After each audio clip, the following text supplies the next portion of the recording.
Good morning, guys, and welcome to our second lesson on reviewing and summarising the topic of chemical analysis. Now, it is a relatively large topic with some difficult lessons especially when learning from home, and therefore it is vitally important that we do review and summarise our learning, just like we did with last lesson and we reviewed the ion tests and the instrumental techniques. Today we are looking at the gas tests, chromatography, and formulations.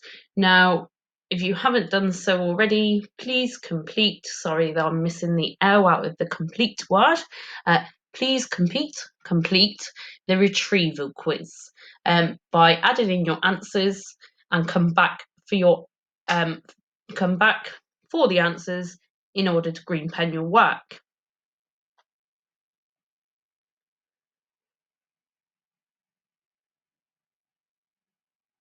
Okay, so let's look at the answers. Now, the whole reason I go through the answers is so you get instant feedback, and also you can correct any mistakes that you've made, or you can add any information in that you weren't sure of. This is a process that helps you to learn. It's okay to make mistakes, but you must correct them in order to progress and move on from them. So during a flame test, what solution helps to remove any contamination from the wire? Well, remember guys, it must be dipped in acid. Number two, if we add acid to a carbonate, we get carbon dioxide gas released. Remember, a halide ion is any ion made from group 7 elements. So you might have said fluoride, chloride, bromide, iodide. Now remember, when the group 7 element forms an ion, the end of the name changes, for example, from chlorine to chloride. Calcium produces an orangey red flame. Some of you are just writing red. However, you do need to say orangey red because it distinguishes it from lithium. Number 5, that is a sulfate ion. Number 6, we use silver nitrate to test for the presence of halide ions. If we had iron 2, it would make a green precipitate. Copper 2, remember guys, the 2 in the brackets, when we write out the ion, is just telling us what charge that ion has. So for example, copper 2 would be Cu plus 2. Number 9, aluminium hydroxide will dissolve in excess sodium hydroxide. And the final question, the challenge, if we add calcium and magnesium and we added sodium hydroxide, they both produce white precipitates. So in order to further distinguish between the two white precipitates, you need to do a flame test. And remember, calcium gives an orangey red flame, but magnesium ions won't produce a flame color. So we are reviewing our chemical analysis topic in order to secure our knowledge. The keywords for the lessons we are looking at today, you should know all of these keywords. They shouldn't be anything new. However, we will be revising and revisiting them today. So last lesson, we looked at lesson 4 to 8 and we summarised and reviewed that learning. So today we're looking at lessons 1 to 3, gas tests, pure substances and formulations, and chromatography. So lesson 1, gas tests. We looked at 4 different gas tests. You need to be able to describe the positive test results when analysing a sample and looking for these gases. So firstly, we looked at the test for chlorine gas.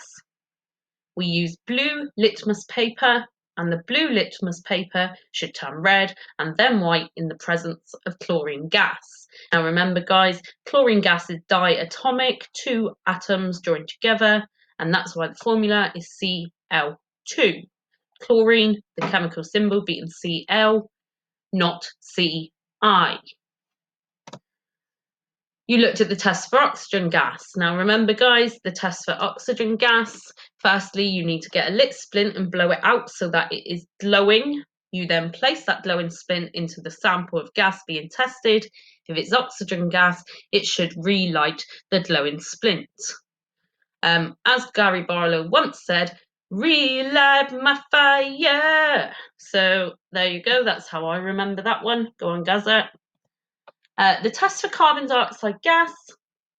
Remember, carbon dioxide is CO2. Now we bubble the gas through lime water. If the lime water goes from clear to cloudy or milky, then we know carbon dioxide is present. And then finally, the test for hydrogen gas. We get a lit splint this time. We don't need to blow it out.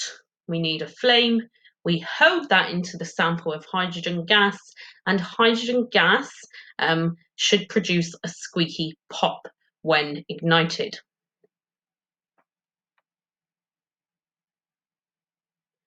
Pop. So, moving on to the second lesson, we looked at pure substances and formulations. Now remember guys, substances can exist as elements made from only one type of atom. They can exist as compounds, two or more different types of atoms, chemically bonded, chemically joined. Or they can exist as a mixture, where we might have a mixture of different elements or compounds combined but not chemically joined. And that's why mixtures are easy to separate. For example, if we had a mixture of sand and water, we could separate it physically by filtration. Now, if we had a mixture and the components in that mixture had been carefully measured and combined to produce a useful product, that's what makes a formulation. So remember guys, this is one of the key words that you do struggle with, and that's why I'm focusing on it. A formulation is an example of a mixture. However, it is slightly different to a mixture because the components have been carefully measured in specific quantities to make a useful product. So for example, paint. Paint is a mixture, but it's actually an example of a formulation because all of the components have been carefully measured and combined to make a useful product. And remember, guys, we can have substances that are pure and impure. So, for example, you could have pure water, which, remember, water is a compound, but it can still be a pure compound that contains just hydrogen and oxygen. Now, how could we test for pure water? Have a think. What could we do? No, not drink it because it might not be pure and that could harm us. What could we do? No, not get someone else to drink it. We could test its boiling point or its melting point. Now remember, a pure substance will always have an exact melting and boiling point. So for example, pure water will boil at 100 degrees. If the water boils at above 100 degrees, we know it's not pure. It could have salt in it, for example. That leads us on to chromatography. Remember, guys, it is spelled chromatography, not chroma. So this is a technique used to separate soluble mixtures. So if we had a soluble mixture, remember soluble means it will dissolve. If it's insoluble, we wouldn't be able to use chromatography. So we've got a soluble mixture. We want to know what components are in that dye or in that ink. So we would therefore use chromatography. Now remember guys, this is all about analysing our chemicals, finding out what's inside of them. This is a required practical, so you do need to be able to describe the method for carrying out chromatography. In an ideal world, we would have done this in lesson, you would have physically done it, so it would have stuck into your head a bit more. However, I'm going to talk you through it again. So firstly, you need some chromatography paper. You've got your ink samples or your dyes, whichever mixtures you are separating. You then need to draw a baseline at the bottom of the chromatography paper using what? Using a pencil. Remember, pencil is insoluble. It won't dissolve in water, so we use pencil to draw our baseline, which is where we put our samples. So once you've drawn your baseline in pencil, you then add your samples that you are separating to the baseline. If you're labeling your samples, make sure you label them in pencil. Remember, guys, if we did our labels and our baseline in pen, it would dissolve and it would take part in the reaction, and it would obscure our results, and we don't want that. Once we've got our chromatography and our samples ready, remember the paper is our stationary phase, it doesn't move. We place it into a beaker of shallow water. Now remember, guys, this is a really important step. You need to ensure the water line, the water level, the solvent is below our ink samples.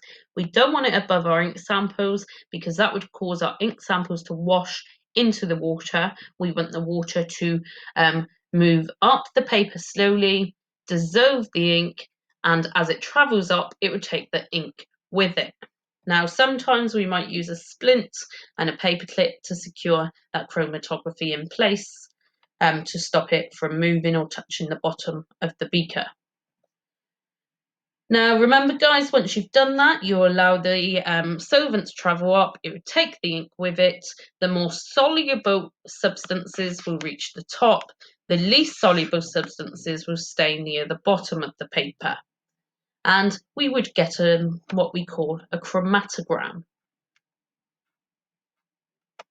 And if you look at this one on the left-hand side of the screen, if we had sample X and we wanted to know what ink it was, does it match A, B, C, or D? Let's have a look. Well, the components, the ink spots, match that of D. Now, another example, if you look at this, the image on the screen again, you can see that sample number 1 separated into 4 different spots. Sample number 2 must have 3 components in it. Sample 4 must be pure because there's only 1 spot produced. There's only 1 component in it. Now, we can also use a chromatogram to work out what we call the RF value of a substance.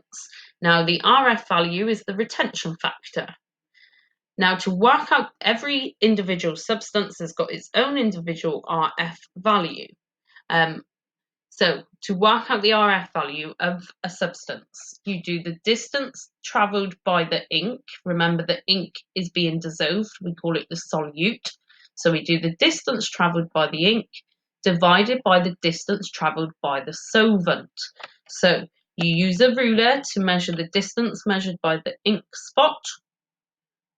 You then use a ruler to measure from the baseline to the solvent front, the point at which the solvent reached, and you would divide those results. So let's look at an example. So we've got a ruler on the left-hand side.